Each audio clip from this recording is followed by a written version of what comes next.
All right, your weekly raw milk report. I feel like I have become the raw milk reporter and happy to do so. I just had some raw milk. Actually, I'm drinking a raw milk matcha right now. And I always put that out there at the beginning of the show because I am biased towards raw milk. I drink it every day. I milk a goat. I just milked a goat right before the show. I did not do my makeup for the goat. I just did my makeup for the show. So if you're wondering, does she do her makeup for the goats? No, I don't. Not usually. Maybe if they were to double their milk production or something, I'd put on something pretty for them. But anyway, this is one of the topics we're going to be talking today about with Peg Coleman, who is a microbiologist who has focused on raw milk for a long time, because this is an ongoing story in Florida. This from the Farm to Consumer blog. Florida's Department of Health is destroying a family farm without due process. And I have brought up the story about Keeley Farms a few times now. This has been going on over a month. Claims that 20 or so cases of illness were, quote, linked to her milk. Linked is a very specific word. Oh, I'm hearing myself right now. Hang on somewhere. Oh, that's Rockfin. Okay. Oh, and by the way, I should just say I am back to being live on Rockfin, in case you were wondering. I was not live there for a while. Back to being live on Rockfin. So anyway, if you're watching over there, glad to see you guys back on Rockfin. So I've talked about the Keeley Farms situation for a few weeks now, not simply because the Department of Health here has made these accusations about illnesses, quote, linked, which I found out is a specific legal term that doesn't mean caused. So would you be able to sue them for defamation? I don't know. I mean, they've essentially sunk her business without, according to her, even going to the farm to investigate. No tests were done, no milk was sampled, but the Department of Health has determined apparently that her milk was the cause of illness in Florida. And they went straight to the media with it and basically ruined her business in the court of public opinion. And this is unfortunately what happens with the government often, not just with raw milk. They necessarily don't usually have to prove themselves right. We are the ones that have to prove ourselves, even though I thought it was innocent until proven guilty. But there's nothing like raw milk to show you that it's quite the opposite sometimes in the United States of America. Okay. So anyway, if you hey, you're one of those people that's like, I am going to drink Tylenol now. I hate Donald Trump. I'm going to drink Tylenol. You're going to take a bath in Tylenol. You are going to have something to sip it down with. And that's great. ALISON'S.com. I'm just kidding. I don't think you should take acetaminophen with alcohol. It's just a joke. Okay. ALISON'S.com, though, is the place where you could have a great non-political glass of wine. They were selected for the stuff that I like. They are chosen for the family winemaking techniques that are involved, like fifth generation vineyards that have been around for over 200 years. One in Argentina is between 6,000 and 9,000 feet in elevation. And so very high altitude, extreme altitude grapes. None of the fillers and dyes that you will find in a lot of grocery store wines. I clean my house with vinegar.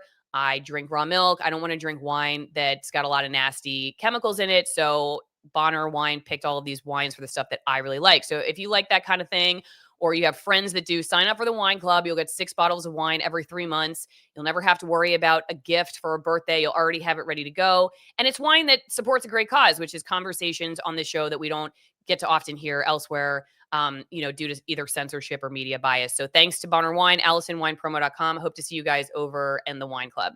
Okay, so I am going to bring in Peg Coleman, who's going to tell us all about raw milk. She's a microbiologist. I titled this How Safe is Raw Milk because often, Peg, when we have a situation where the government blames raw milk for illness, the first thing they say is that it's just an unnecessary risk. It's very risky and it's unnecessary. So these are the two pieces of information they give us because it's, nutritionally, there's no benefit. And you do risk benefit analysis, which I think is also really interesting. So eating is risky. You can eat spinach, get an E. coli, infection. And so I think it's important, to whatever you're talking about, we're always doing risk benefit analysis. Let's do it with raw milk.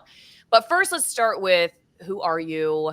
Tell us a little about your background. How did you become a raw milk microbiologist? Thank you so much, Allison, for inviting me. And I'm really pleased to be here to talk with you. I am a scientist first. I trained in medical microbiology. I have 2 graduate degrees, both master's degrees. And in 2014, a fellow risk analyst said to me that he and his wife had researched risks and benefits, and they decided to cross the state line to buy raw milk legally. And I decided from that day that I would write an abstract for Society for Risk Analysis conference that year and talk about the disagreements about raw and pasteurized milks. So that's when I got my start researching raw milk. And the reason I drink raw milk is the raw milk microbiota. I want that dense and diverse natural microbiota in my diet, just like you do, Allison.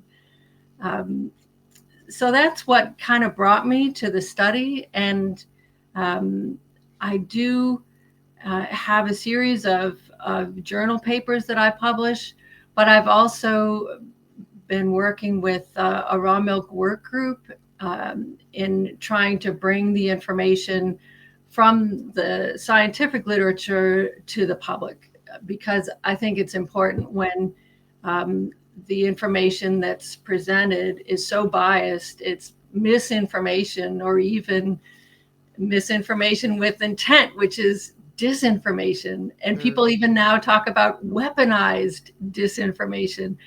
That's a lot of what's in the media about raw milk, and it's just not true.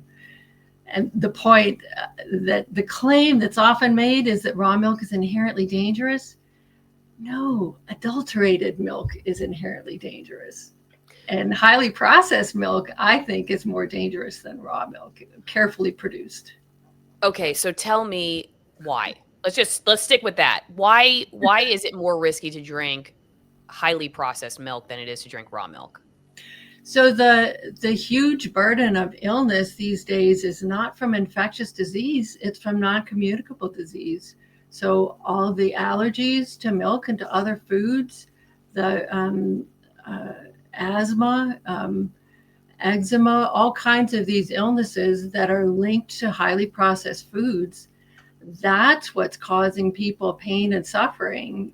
And yes, there are risks with all the foods that we eat, from pasteurized milk, from raw milk, from leafy greens. And I can share a table of the burdens of illness that's from one of the papers that I had published last year, if you'd like to. I think you have to present your screen again. All right. Try it one more time and see if we can pull it up. All right. Because it disappeared. And I'm curious, while you're talking or looking for that. Oh, that's right. We hear often, like recently with this Florida case, there are doctors, for instance, one doctor specifically, pediatrician in Florida that's got a big following on Instagram. And she was talking about how, it's just, there's no reason to drink raw milk because it's so much more dangerous.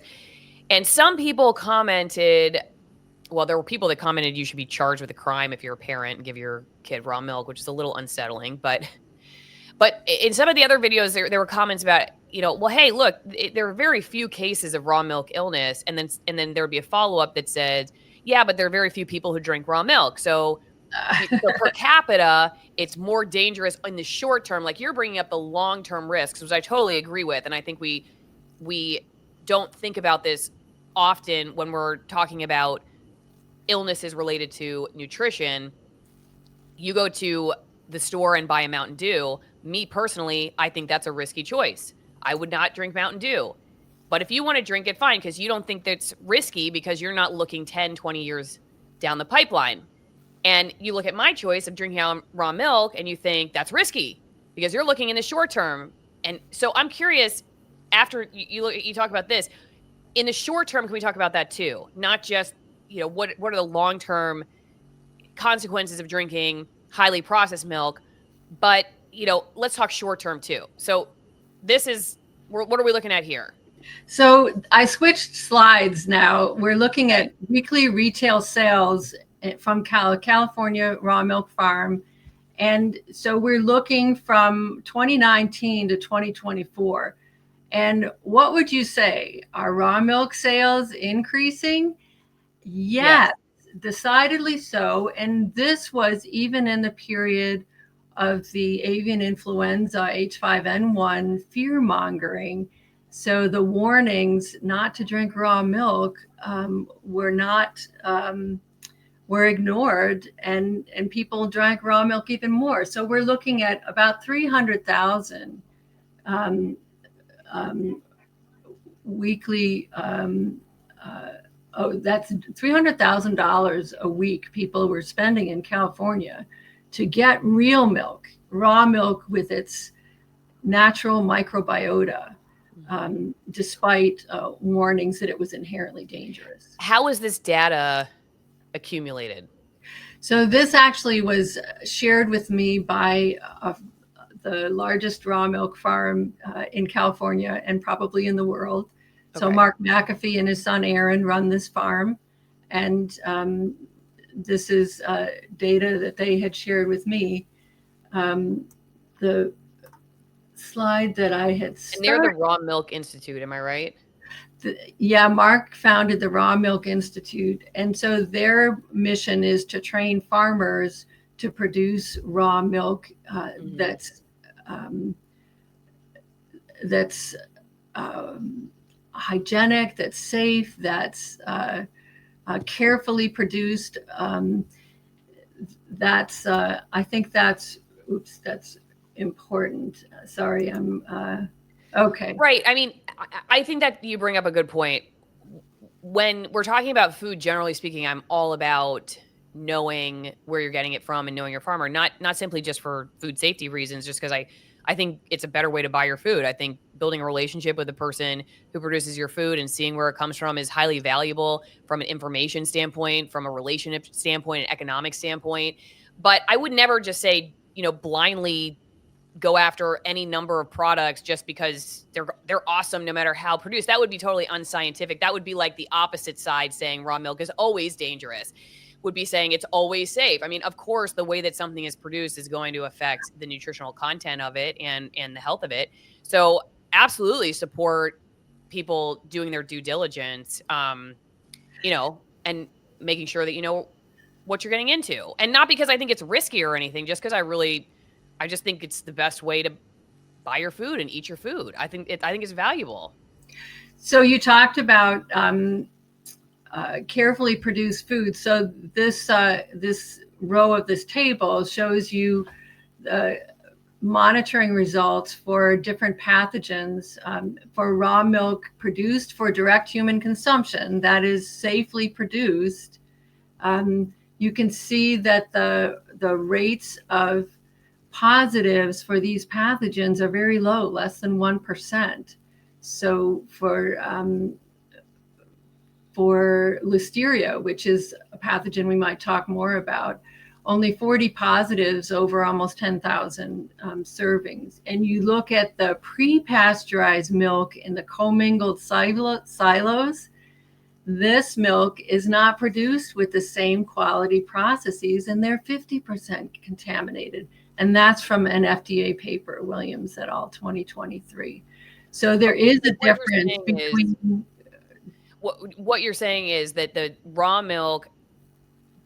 So both of these are pre-pasteurization, right? The raw milk never gets pasteurized, but the other milk, this is from like a commingled at maybe a larger commercial dairy that's going to be pasteurized. Yeah, these are CAFO dairies that are where you have commingled milk, and it's not as carefully produced because it's going to get pasteurized.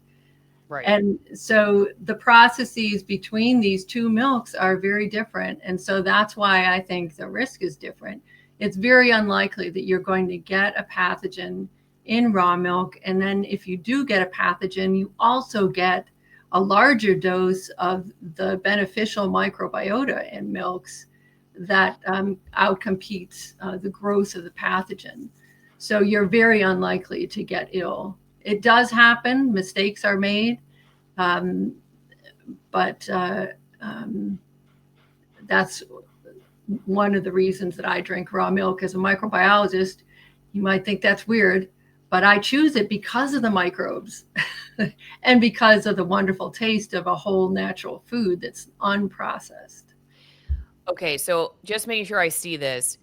We're looking at listeria, raw milk, less than 1%. It says 0.44% of the milk tested had listeria present in it. Right. Okay. And then under that, pre-pasteurized milk from a concentrated animal feeding operation type dairy that's going to be pasteurized, 50% or more of that milk has listeria. Yeah.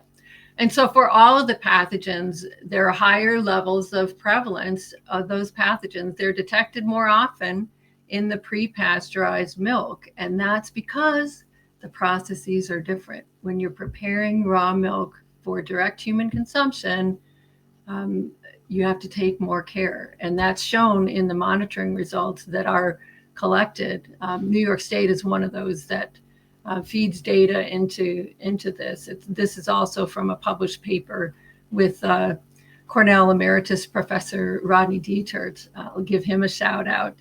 I've worked with him on a few papers that have dealt with microbiota issues, and he's an incredible collaborator. Definitely read. Oh, and I'll plug his book for you. This is The Human Superorganism. So Rodney will tell you Homo sapiens, that's us, are incomplete without our microbiota, without our microbial partners in health. And this book was one of the books that got me motivated to follow the raw milk microbiota and the benefit and risk story that is unfolding still. Okay. Peg, we'd had a question here. Well, one order of business, could you share a link to your presentation? Oh, sure. I'm happy Okay. to do that. Okay, because people are interested in looking at all your slides. And then over on Locals, AlisonMorrow.locals.com. Great way to support the show. It's $5 a month. You get to be in the live chat, ask questions ahead of time for interviews. G. Franklin asks, does raw milk have a shorter shelf life than pasteurized milk? And when Peg says it's safe when produced carefully, what does that entail?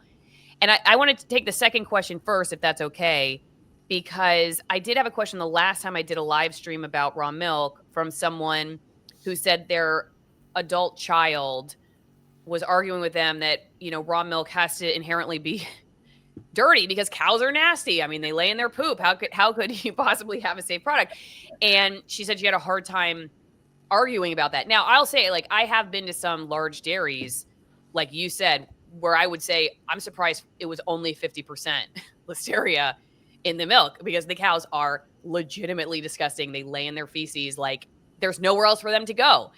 And so, I don't know. But G. Franklin says, how do they produce it so that it is safer when you're drinking raw milk? What are some of the processes that you have seen or you know about that you think are successful ways to reduce contaminants in milk? First, I'll start with the microbes that are in milk. And so this slide shows a whole bunch of different genera that are present in milk, in human milk, cow milk, water buffalo, goat, sheep. These microbes don't come from feces. They're a natural part of the milk microbiota. And the genera in red are present in all of these mammals. So we're not drinking feces when we drink raw milk. The Raw Milk Institute has procedures where they work with farmers to look at every step from grass to glass. That's the way they talk about farm to fork management. So they look at every part of their production system. They have procedures that they follow. The diet that the cows get, the care that they get in the milk house, the quality of the water, the health of the workers. I mean, all these things are rolled into a management plan, and they take samples for indicator organisms. So they're aware sometimes every day with a quick assay on farm how they're doing to minimize fecal contamination, because it can happen, but there are procedures in place that are very successful in minimizing the risk of exposure to pathogens through raw milk. Okay, how about, does raw milk have a shorter shelf life than pasteurized milk? I think it's about the same. I take 4 empty bottles to my licensed raw dairy in upstate New York each week, and I pick up 4 full bottles, 2 for my husband and I, 2 for my granddaughters. And um, sometimes that milk will last an extra day or two if we don't finish it in the week, but that's our pattern, that we generally drink the raw milk up to a week or so after it's bottled. I have a friend who she produces raw milk, and she says her milk, yeah, easily 2 to 3 weeks lasts. And yeah, I mean, there's like rules of thumb, refrigeration, for instance. A lot of my friends who do it, they like to cool their milk very quickly. So like Mhm. they'll put it in a freezer for the first, 5 minutes or something to just bring the temperature down quickly. I'm Yeah, always yeah. afraid to do that because I will forget, and then I will have ice cream, I guess. I'm eating a lot of ice cream. So I don't do that with ours, but, we're only getting, like, right now, maybe a third of a gallon a day, and we don't sell or anything. It's just for our family. I think even though I've been Bryson Lipscomb, who's a farmer, who's been on the show, he says we shouldn't tell raw milk producers that they're brave because it should just be normal to be able to feed your neighbors should, healthy food. It shouldn't be something that's a Yeah. brave, but I see it as brave. Hello. I This do. has happened for millennia, that people have drunk raw milk, and Right. I lament, I don't celebrate the last century where pasteurization has dominated the American diet and diets around the world. Um, Well, okay. The next question I'm going to ask you is about the idea. Well, you've gone into why you drink it. I want to go a little bit deeper into that. But yes, this idea that we're taking an unnecessary risk. In other words, that if we have this option of pasteurized milk, why are we choosing raw milk? As you've mentioned, there are reasons, but often when the media talks about it, they never include, I mean, I would say often, but like pretty much never does the media include legitimate scientific reasons. And this is common, honestly. This is a common tactic when you're reading industrial or institutional news reports about health issues. I was one of them. I know how it works. I know how ignorant I was for a long time. I had very little time to do any research, even if I wanted to, about these topics. I took the Department of Health's word for it, the CDC. I just thought they were all here to protect us. But it's often government agency with the science and then emotional consumer with opinion, And so it becomes this like opinion versus science when actually it could very easily be reported as science versus science. You could have a legitimate scientific conversation, but that's rarely included in any report that there would be a scientific reason. So we're going to talk about that in a second. Before we go any further, though, I didn't tell Peg that this was going to be a video conversation. So she did not have time to do any makeup, even if she was planning on it. And I feel bad for that. But if you never want to be unprepared for whatever live stream you're doing and you want a makeup that is very, very clean, probably the cleanest on the market, this is Jenny McCarthy's brand, formlessbeauty.com. You get 10% off with promo code Allison at checkout. I'm wearing it right now. I don't wear a ton of makeup, but I really like the blush, like the cheek blush that also you can use on your lips. This stuff doesn't have phthalates in it, plasticizers, parabens, talcs, fragrances, endocrine disruptors, which are included in all the stuff I just said. The mascara is amazing. I've tried a lot of clean makeup products. I have never found a mascara like this. I really love it. I love the lip gloss. So, okay, give me 1 second. Kids are coming in. I need a babysitter. Help me out. Go to formlessbeauty.com. 10% off with Allison as your promo code. And hope you enjoy it. Please let me know if you do buy it, what you think of it, some of your selfies of yourself. And also, while we're on the topic of sending stuff, I have a mailbox. You can send P.O. Box 3355, Denellen, Florida 34432. Any note of encouragement, nothing creepy, nothing edible. I won't eat it. I will see if you're trying to poison me. And yeah, I love getting those. Somebody sent me seeds, tips for the show. There's my daughter. Okay. Hi. She's joking me. Okay. Peg, help me out here. What is it? Give me your bullet point. You have 5 minutes. You're giving a lecture. The reason you would drink raw milk. I drink it for the microbes, the dense and diverse microbiota that offers us benefits. It strengthens our immune system. It increases barrier resistance. So it actually can outcompete the pathogens if they happen to be present in raw milk. It tastes great. It's unpasteurized, unprocessed. And there are clinical studies around the world that demonstrate the benefits, even though you can find scientists who will deny and dismiss all that evidence. It's just so obvious. And check out Dietert et al. 2022. I'll give you the link to that paper, and that shows you, yes, there are benefits and risks to all our foods, raw and pasteurized milk. But I drink raw because for the microbes. The Raw Milk Institute, you brought up Mark McAfee. They have this, which I thought was just good little quick bullet points here. Okay, number one, neither pasteurized nor raw milk is risk-free. I think that's a really important point to make, right? We think that honestly, I think it's what's the word I'm trying to come up with? It's false advertising to make it look like one is not safe and one is safe.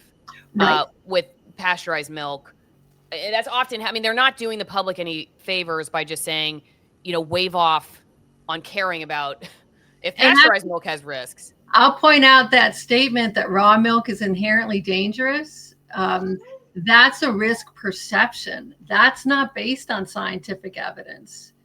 So, and then on the contrary, pasteurized milk is the perfect food. I don't think so. It's linked to allergies, asthma, the non-communicable diseases that are our current epidemic. It's not avian influenza. It's not salmonellosis. It's non-communicable diseases. Those triggering of autoimmune and immune disorders, inflammation, that's what's causing people pain and suffering, not the infectious diseases to the same magnitude. Okay, right. So you did that number two. Pasteurized milk is a highly processed food linked to adverse health effects. And that's also really interesting because, of course, often lactose intolerances or, like you brought up, allergies, these are not discussed in any way related to our food, to milk. We're in such a wacky world now where, I mean, honestly, I just saw somebody that I know who's like kind of, used to be like a hippie. He was kind of a hippie, like, he's like twice my age, but he was a hippie, and he's posting about how he has a headache and he can't wait to go take Tylenol. Why? I mean, why would you do that just because you hate Trump so much? I mean, what's going on with the politicization of health and wellness? I mean, it is turning into such a crazy environment. So I'm fascinated by it because people it's almost like we're more interested in doing what our tribe is doing than taking a second to ask, like, what is actually healthy? What is actually healthy? And if your product or whatever you like ends up on the wrong team, you got to do some serious, marketing pushback, and it's almost impossible. And raw milk, for whatever reason, I mean, it has become like the bullseye target of the health freedom and health and wellness, movement. And I honestly, I don't know exactly why, though. I will say, for the first time, I had somebody recently say raw milk is the gateway drug. It is the gateway drug Oh to learning about all this other stuff. And I think they're kind of right about that, because once you start learning about the truth of pasteurization and milk, it's like a snowball. You start learning about so many other things. And I don't know, maybe that's why the agencies don't like it. I mean, I'm sure they fully believe what they're saying, most of them anyway. They think they're really doing a public service, but they're just wrong. They're just wrong, and they know they must know what they're not telling the public. They must know, and I guess I don't know for sure, but I would assume they know that they are hiding certain pieces of information from the public specifically. And so, is it the gateway drug? Is raw milk the gateway drug? I don't know. What do you think about that? maybe the gateway drug to health. So this graph shows you the number of licenses that New York State issues. So they don't track the production, but they do track the number of licenses. So from 2005 to 2022, a steady increase in the number of licenses for raw milk farms, and there were 82 in 2022. And guess how many illnesses? The orange dots represent outbreaks. And so the last outbreak was in 2014. Oh, sorry, there was one in 2023. And guess what? 4 people were ill. So in the last 10 years, even though access to raw milk, legal access, has been increasing in New York State where I live, there have only been 4 illnesses in 10 years. That's not an inherently dangerous food. And where does that data come from? So I had to FOIA this data from New York State to get the number of licenses, and the data on the outbreaks and the illnesses come from CDC.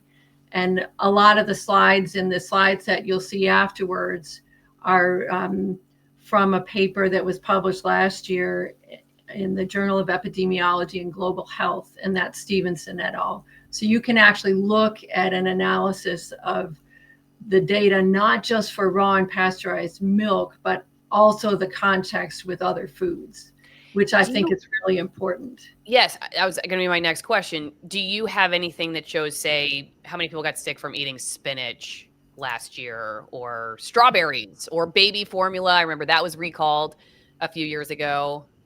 So I have a slide on leafy greens. So that rolls in spinach and all the other leafy greens. Now, this, you might say, is a more inherently dangerous food, though I wouldn't give it that label. Now we're looking at 2,000 illnesses as a peak. And in 2018, so from 2005 to 2020, you can see that every year there were more than 500 illnesses associated with eating leafy greens. The illnesses are the orange tabs. You can also see low numbers of hospitalizations and some deaths associated with leafy greens. But this is, I believe, a result of the industrialization of agriculture, that producing lettuce on irrigated fields in Arizona and California and shipping it all over the continent. I think that has to affect the quality and the safety of that food. And so grow your own lettuce, buy local. That's my message. It's a fair point, because, right, you're not shipping raw milk over state lines because it's a federal crime, which is crazy. But yeah, honestly, I have found that it seems to be the larger an operation gets, the more difficult and challenging it is to just keep eyes on the process. So if you're buying from your neighbor who's got 1 cow, it may seem like, oh, well, it's just one lady with a cow. I mean, that's kind of freaks me out a little bit. She doesn't have a million cows and, like, this big operation. But I found, like, I don't know, she probably is looking over her 1 cow very diligently. Oh, yeah. Where I then start to get a little concerned about the effect that regulation has, because it tends to end those operations. So I want to ask you about that. in Florida, we are a pet consumption state. It's a huge wink, wink. Obviously, people are buying it for human consumption. I think you should have the right to buy it for human consumption.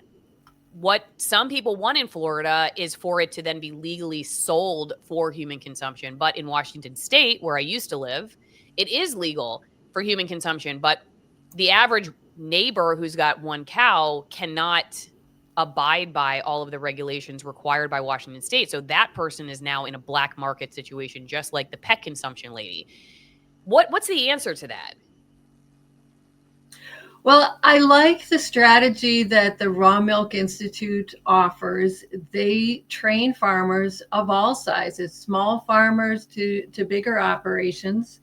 And one of the stellar farms in upstate New York is Churchtown Dairy. And they hosted the Department of Ag and Markets commissioner and some of his staffers during Dairy Month to celebrate their award-winning cheeses, some raw milk, some pasteurized milk. And they walked them through the cheese cave and through the milking parlor. And they were told that there are 26 stalls in this milking parlor and there will never be more. And so they have a very small herd, but they take meticulous care of those animals. They're pastured. They have, they're also a RAMI listed farm. So they do that periodic testing for the indicators to maintain a high quality process and a safe process. So you don't have to, I think it probably is better to be a smaller operation and control those hazards than to be in a, I was told there was a 13,000 cow CAFO dairy in the county next to where I live in upstate New York. And you can imagine those cows don't get the same treatment that Churchtown Dairy gives their small herd. I think the idea of, like you mentioned, having a private group that has a label, for instance, you can sign up. I have friends that just got Raw Milk Institute certified. Oh, great. Right. So you can tell your customers, we've gone through this process, but you've chosen to do it. Right. I just get a little queasy about, even though people say, well, you need the government to help keep you safe, but come on, we've just talked about that. Like, look at our food system. I mean, we've got a lot of regulation and we're all very, generally speaking in the United States, we're not the healthiest country. So there may be risk in some regards that you might say, oh, the government could have solved that. I don't know if I really believe that. But I know one real risk that will come with government regulation, and then the legalization of a particular product like raw milk is putting I have friends like this who, like, they just get 3 gallons a day maybe, and they have some grandkids and sons and daughters, aunts and uncles, a neighbor, the guy at the bank, who lives next door. They just want to sell, like, 4 gallons a week. Like, that person's making $50 a week or something, $60 a week.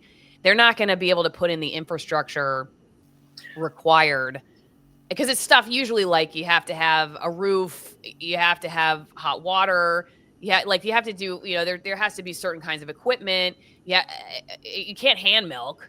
Like, you can definitely, I don't think hand milking is allowed if you're a human consumption. I don't know, is it? Which, and I actually, I'd love to ask you this question. My theory in some cases is that the equipment itself can sometimes become the contamination source, because if you're not cleaning the piping and stuff, and the Yeah. bacteria just sits there. Whereas, like, we hand milk, and on one hand, okay, like, you want to make sure your hands are clean, the teat's clean, but we don't have anything. I wash the milking pail in the dishwasher every night, and we don't have any tubing or anything that we have to worry about where bacteria is just going to sit there. And I kind of like it that way. I prefer hand milking. So I don't know. I don't know. I just think that kind of makes me a little about, let's get it legalized. It's like the velvet handcuffs come on. You think that the government's doing something to help you, and then before you know it, you don't have your friend next door, or if you do still milking, like you have to be really hush hush about it so they don't get raided.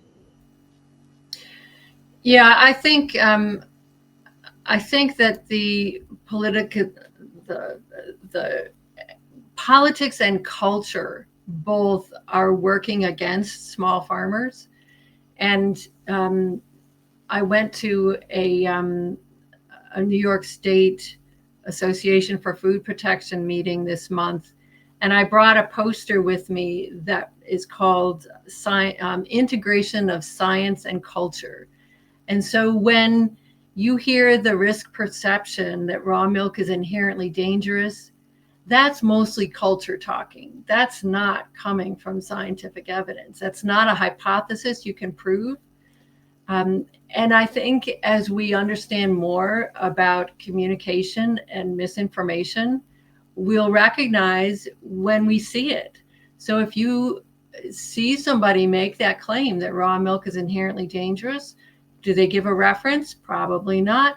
If they do give a reference, look at it, see if you agree. I mean, I think that science should be informing policy. And as far as raw milk, I don't see that happening. Well, they'll usually show you a article from the CDC, or the CDC's website, but they won't tell you where the CDC gets its information. And that brings me to another question. The role of funding from dairy lobbyists. Oh, Is the dairy world at odds with each other? You know what I mean? Like, are we seeing this money funding marketing against raw milk, not from outside milk drinkers, but from within the milk community? oh, I think that definitely could be. And I think the the pasteurized um, milk lobby also funds a lot of university programs and builds buildings and pays salaries. And so you can't believe everything that comes out of an institution or an organization. But the information that's the basis of our policies should be transparent and available to the public to understand. And I think that really is an obligation of our regulatory authorities to provide that. And I don't see that happening yet for raw milk. Mhm. Okay. What about the question of legality around this? Okay, so I meant or no, I did bring it up. So I brought up how there seems to be this idea among um, people who are anti raw milk that you are a callous and frankly dangerous, neglectful parent. Adults, fine. If you're a consenting adult and you want to drink raw milk, fine. But you're a parent, you shouldn't be giving it to your kid. It's too risky. What do you think about that? I mean, the idea that someone would say you should be criminalized for giving your child raw milk. That's a serious statement. Yeah. What do And you you've think already about heard that? me say that I buy raw milk for my grandkids. I mean, the first of all, this map that you see shows the legal access to raw milk in the U.S. It was actually from 2022, so there have been some changes. Now Louisiana does permit pet milk. I'm not sure if, oh yeah, that is correct from back then. So here's New York State where I live. This is our kitchen with my raw milk and my kefir. So New York State is one of those that allows on-farm access, so I can legally go to a licensed farm and buy raw milk. But in Pennsylvania and other states in the Northeast and in the West and South Carolina allow retail access. And I think Yep. that the information you've seen me post about California. Peg, before you switch off that map, can you explain what each color is? So the red is no access allowed. Orange is pet milk. Interesting. Peach and lemon, those are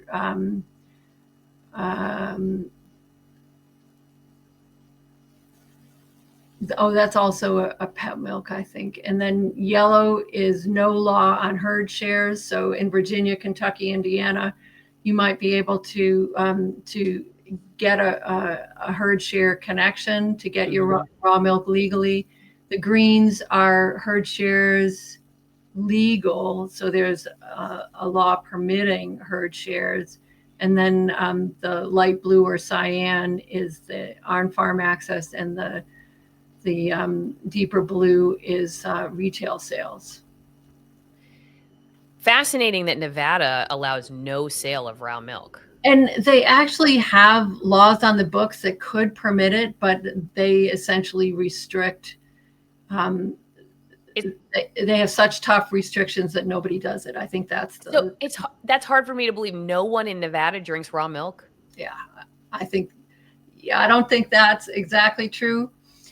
I mean, somebody's drinking it somewhere, so I'm curious. Are they're all black market? Or they can all go to any state around them and buy it legally. You know, if they're yeah, but say you live in Reno or even Las Vegas. I mean, you're going to drive 3 hours to Utah. Hawaii was one state that had a bill trying to get access, and I think that's still stalled. But wow, that's crazy. I'm surprised. I didn't realize there was a state like that where you just. And I think California and New Jersey. I think New Jersey just recently allowed pet milk, so they were a red state. Oh. Red in terms of this map. Interesting. Well, you know what is interesting to me too is that like a lot of the you know, like that West Coast blue region where they tend, you know, the governors have tended to not necessarily vote in favor of health freedom over the last few years, but they allow raw milk sales at the grocery store. So I think that's interesting.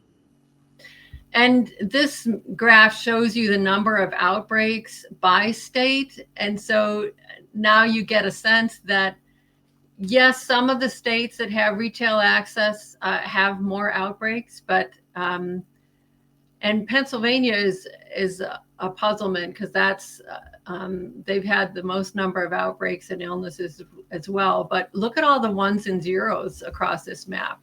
Most states are not seeing outbreaks. And the statistician that I collaborated with on my paper last year on the CDC data set, he generated a figure that actually shows, now I'm not seeing it on my screen. I might not have put it in this data set. I'll add it before I send it to you.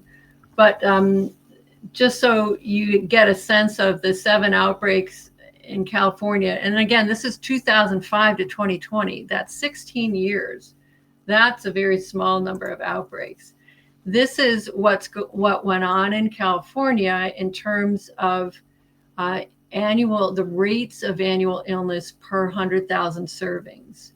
So all the years with the green 0 above the bar that tells you the annual number of millions of servings, the zeros say there were no outbreaks, and the rates of illness are very small for each of the years when they did have an outbreak.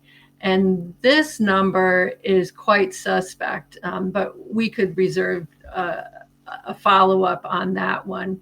But just get a sense of this is, in a sense, showing you the safety of raw milk, that an incredibly small number of servings are associated with illness. Mm-hmm. And there have been no deaths in California in this period or in recent history. And let's get back to talking about children. Many of the outbreak reports from state public health departments and the CDC will focus on children and say children are more greatly affected. Well, that's not just true about raw milk. That's true about salmonellosis in general. And that's been understood and not, there really hasn't been a decrease in the rates of the disparate rates, higher rates in children. That hasn't changed in 20 or 30 years. It's not about raw milk. It's about, I don't know if it's about gut health, if we're seeing higher rates in children because they don't have the same dense and diverse and resilient gut microbiota to protect them if they do get exposed to these pathogens. But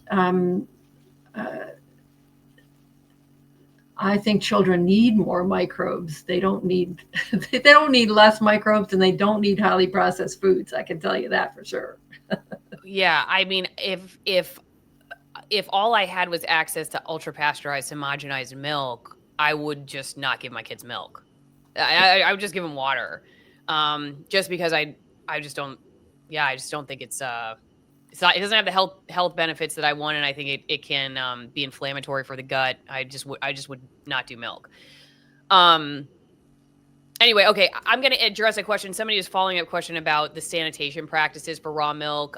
Just a little bit more detail on that. So I can address that too, because we have a lot of friends who do this. We do it. I mean, we do raw milk. So, but before I forget, greenpasture.org, promo code Allison for 10% off. Okay, this is where we get our cod liver butter oil blend, the Weston Price blend, basically. Dr. Turn of the Century biological dentist who studied indigenous cultures that did not have dentists and did not have a lot of dental problems. And he was interested to learn that they just were not malnourished the way that his patients in the United States were due to processed foods because of industrialization.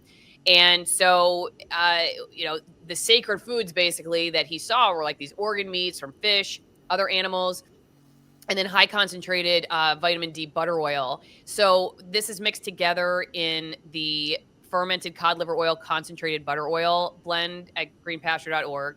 That's what we take. There's a lot of other great products here.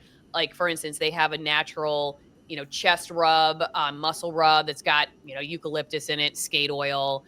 So I like that stuff, especially cold season. But I take this almost every day, really. And it Oh, you have yours? Oh, she's Yes, taking I it to do. her. Okay, good. Peg takes it too. Good. So, Peg, if you use Allison at checkout, you get 10% off. I like the cinnamon tingle. This is what it looks like. You can get capsules if you don't like the taste of it, but I think you get more value out of the gel. And, just take a little spoonful and shoot it back with some water or your raw milk, and the taste goes away pretty quickly. Or maybe you're not going to mind the taste. I don't know. Some people are kind of like, but I think you get used to it. It's a great product. Been taking over for 10 years. I used to get cavities all the time. It significantly helped me. So greenpasture.org, promo code Allison. See you over there. Okay, so let's talk real fast again. One of my friends, I'll detail her process. So, first they clean the milking machine every morning. And after they clean it before and after milking. And usually this is like, they will send bleach, some kind of bleach solution or hydrogen peroxide, something that's, that cleans out the bacteria through the piping. And then they send a lot of water, hot water through that to get everything out. So it cleans the piping out before milking.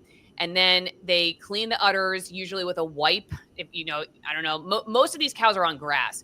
So they're not like that dirty when they come in. They're not living in a barn like usually. I mean, this is Florida, so, and I can't speak for like what it's like when wintertime somewhere else, but in Florida, cows are out on pasture almost 24/7 throughout the year, 365. I guess if you were in a barn, you would do a little bit more cleaning probably because they're in an enclosed space. So you're spraying down and then using some kind of wipe or an iodine solution is a teat dip. We all have these little teat dips. I could show you what one looks like on Amazon. So you have, I'll show you the teat dip that we have. And you'll put, your cleaning solution in there. Hang on one second. I'm going to pull this up so you can see what this looks like. Okay. This is what we use right here. Okay. So you put your iodine or whatever, we use Dr. Bronner's Castile soap too. And we dip it in and we get it nice and soapy and wet. and then I use a paper towel and I clean it all off. And my friends use they'll use special wipes. And then another thing we do often is every time we milk, we spray. There are these squares you can get that turn a specific color if you have, see, that's what it looks like with the iodine. That's an iodine teat dip. Okay. So you're dipping the teat in that. And then we'll often squirt a test. Well, we squirt out like usually once or twice. You squirt out the milk that's in there to get like any dirt that's like maybe up in the nipple. So you squirt that out. So you're getting fresh milk that's not, doesn't have anything dirt on it that, because it's at the tip of the teat. And then we will squirt onto these mastitis or high somatic cell count squares, and then they'll turn like green, basically, if your animal has a high somatic cell count, which doesn't tell you exactly what's going on, but it will show you there may be some kind of infection in the other. So once you've done that, you go ahead and milk. And most people milk straight into, through these tubes. If you're not hand milking, into a big container. Go ahead. That's okay. And so you take the milk out of that, you put it in a big, like most of my friends use glass jars, and then they will often stick them immediately into a deep freezer chest. I don't do that because I'm afraid I'm going to forget about it, but they'll put it in a deep freezer for like 5 to 10 minutes, maybe a half an hour, like before it's not going to freeze, but they drop it, the temperature very quickly. And then they put it in a fridge. And sorry, I forgot about filtering. We filter. So once you've gotten the milk out of the teat, you have it in your, that goes through the tubes, it goes into your big container. Then you use a filter that filters out anything else that might be in the milk. It's not a bacteria filter, but it'll filter out, like, okay, you've cleaned the teat, but there's hair on the teat, but the hair is clean because you've cleaned it with iodine solution or whatever, but you still don't want to drink hair, even if it's not going to make you sick. So you'll use these filters, you filter out anything else that's there. And then that's the milk you put into your fridge, and then you drink it. Does that sound right, Peg? It sounds great. Okay. So that's typically how it's done. I hope that answers the question for people who are still wondering about how it's done. Okay, that was backup never asked. That was during the Biden administration. What, during the raw milk stuff? I don't know what we're talking about here. I'll ask. Anyway, so yeah, mastitis is painful. I think it's painful for the animals. It's definitely painful for humans, that's for sure. All right, Peg, what have we not talked about? Oh, you know what we never got to yet, which I really wanted to discuss, is the Keeley Farms case. Because I think it's and there's plenty of stuff out there. Peg, let's talk about Peg's website. Of course, if you are interested in the Weston Price stuff, which is they're like the largest organization, I think, probably talking about raw milk and advocating for it, you can go to realmilk.com, and Peg's got an article here, a campaign for real milk. But her website is colemanscientific.org, right? Yeah. So she has blogs. So, yeah, what is the evidence? This is talking about HPA1, so the avian flu. She has an interesting, maybe we can talk about that too before you go. But I want to talk about this. Florida's Department of Health is destroying a family farm without due process, because truly at the center of this, if I was not a raw milk drinker, I would still hope that I would be concerned about a government agency destroying a business without due process. Because frankly, from a selfish perspective, I would want to have due process if I was a business owner. I wouldn't want to be accused of something. So I would want to stick up for somebody, even if I wasn't consuming the product, just because it would concern me when the government decides it's going to come after you and sink your business. Keeley Farms found out that they were the farm in the press release, because the Department of Health just sent out a generic press release about a farm and raw milk making people sick. But then she was contacted by reporters to find out it was her. She had not, according to the farm, been contacted by the Department of Health. They didn't shut her down. They let her keep selling. The whole thing's very weird. If you were very concerned about it, why didn't you go in? They're saying they're working with her. They're not working with her. It's just a very weird campaign. And frankly, it's concerning for anybody who has a business and doesn't want the government to just, run roughshod over your rights. and just destroy you in the media without investigating. They didn't take samples of her milk to confirm she has any. She's done sampling, she says, and she hasn't found the bacteria that they're accusing her of having made people sick. And they said to me, interestingly enough, like some of the people who are following this were noticing how the Department of Health said linked, okay, that raw milk has been linked to these cases of illness in Florida, and the media just turned that into caused. Whereas linked is like a very careful word by the Department of Health because they're not saying it caused, they're saying it linked, but the average journalist doesn't know that. They think that means caused. So who cares what really happened? Because when you read any news story about this all over the country now, because it's made national news, she's responsible for making these people sick. And like I said, there was no real investigation. They didn't take samples of her milk, and they may have said linked to be careful about it because they don't know for sure, but the media doesn't care. So they just trampled over her business. And now she's sold all her cows except for a few. Stores dumped her. They won't sell her milk anymore. It doesn't even matter at this point if she was innocent or guilty, because as far as her business is concerned, she's guilty in the court of public opinion. And I just think the way the Department of Health handled this was so wrong. And it's confusing too, because Dr. Latipo, our Surgeon General here, he tweeted he supports the right of people to go seek raw milk for health benefits. And then you have this Department of Health, which is telling people don't drink raw milk because it's dangerous. And so we're sitting here going, okay, I mean, even within the health agencies, you see this divide among people. But I just think the way that Florida's Department of Health handled this case was not just wrong, it's sketchy. It was just straight up sketchy. I don't know what they were thinking, but this is where we're at. I mean, if you have the media in your pocket, you can pretty much have no facts and be assured that they will run your press release without much critical thinking if you're the government. Anyway, that's all I have to say, Peg. I don't know if I left you speechless. That is sobering. And if I could just share this last slide, and then I have to go pretty shortly. But I wanted people to understand what I've seen. Oh, sorry. I think that's the wrong screen. That's okay. let me try again. You keep going. Keep going. I'm gonna.